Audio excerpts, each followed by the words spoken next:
Do not wish them karma. Wish them healing. Because trust me that the situation that they're living, the experience that they're living is already causing them enough pain. And they may not act like it. They may act like they are above everything, or they have it all figured out, or they don't care. But they're in pain, silently. Pray for them. If you want to know true forgiveness, it's when you could really pray for someone who has hurt you or harmed you, or that you feel any negative energy around. Pray that they find peace. Pray for their healing. Pray for their freedom, for their liberation, to be free from the patterns and the chains that are keeping them entrapped within themselves. And as you do that, you love them. The best thing that you could do is to wish them healing. Because whatever you give to someone else, you're always giving to yourself. Because in the absolute highest truth, there is only one.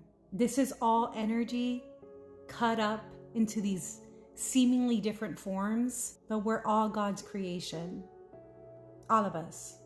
And as long as one of us isn't free, none of us are free. We're all in this together. None of us are perfect. All of us make mistakes. All of us struggle with something. All of us are doing the best that we can, believe it or not, given our programming, given our experiences, given our trauma, given our parents. All of us are doing the best that we can, and some of us cope in different ways. And that's not to excuse anyone's behavior. That doesn't mean you're a doormat. That doesn't mean to enable any kind of toxicity or to look the other way or brush things under the rug. That's not what this message is about at all.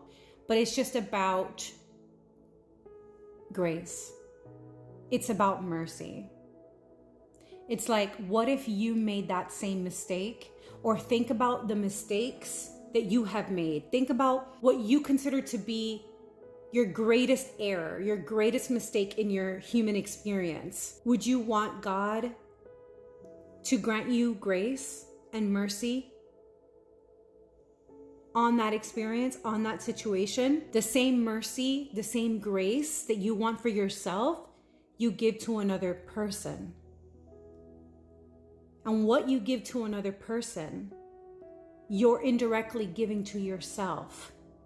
Because, go with me here, I know this is very deep, but if you got this message, you could see this perspective. Everyone in our lives is a different aspect of our own being.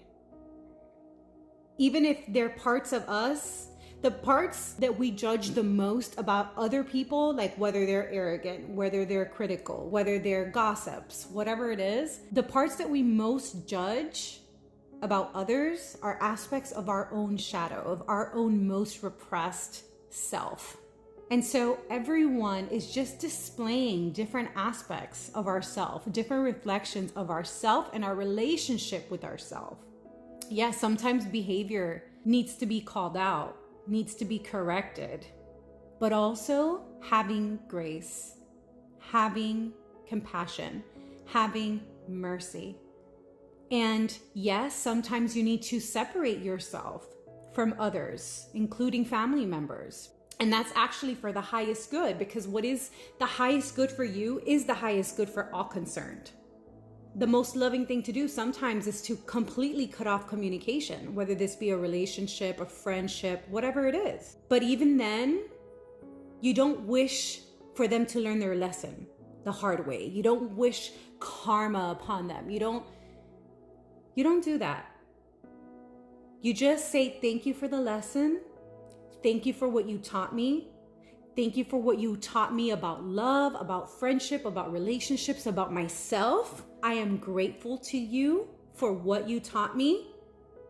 Although I could also not want to continue to have you in my life, because when someone shows you who they are, believe them. But at the same time, I can still love you from afar. I can still wish you healing. I can still give you grace and mercy and compassion and wish the best for you. That's the attitude.